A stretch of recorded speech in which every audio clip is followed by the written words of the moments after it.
anghyfreithlon.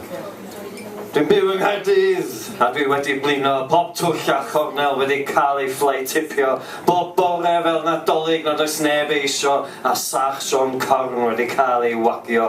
Oergell, rewgell a ffeiriant gwnio, 3-piece sweet a seddi wedi rhwygo, casgen go helaeth o olew coginio, tŷ doliau pink wedi mynd a'i ben iddo, ambell gon traffig a heier smwddio, siaced full leather a hen sombrero, olwyn spa Sir Gâr sydd bellach ddim yno, teledu analog a chwaraewr fideo, tedi ber a'i wallt wedi dechrau britho, parawoods kinky a matres wedi steinio, microdon lamp a ffeiriant bingo a pyjamas glas Finding Nemo.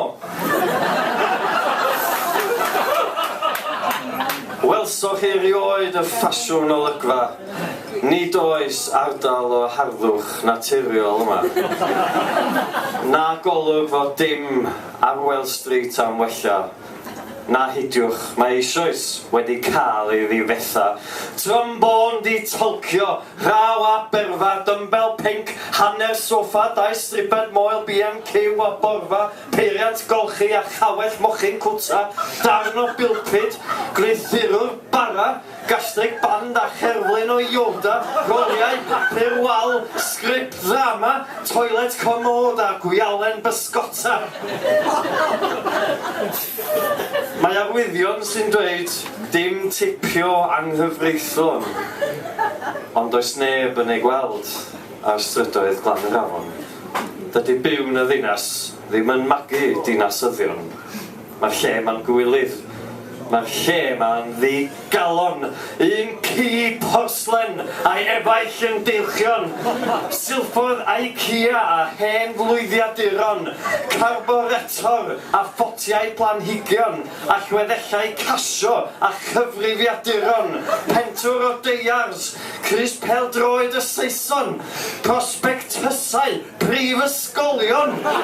Silindrau nwy a rheiddiaduron.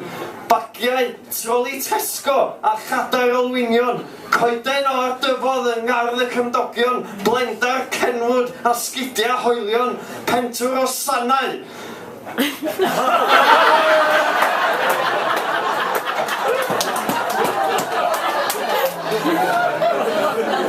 Hapus mwyddiw.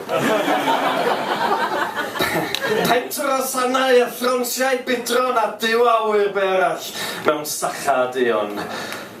Wn I ddim be i wneud, ond dwi wedi cael digon. Wneud cwyno i'r cyngor, ddim rhoi ni'r atebion, am ei bod hi'n glir o ddiw yn Glan yr Afon, nad yw byw yn y ddinas yn magu dinasyddion.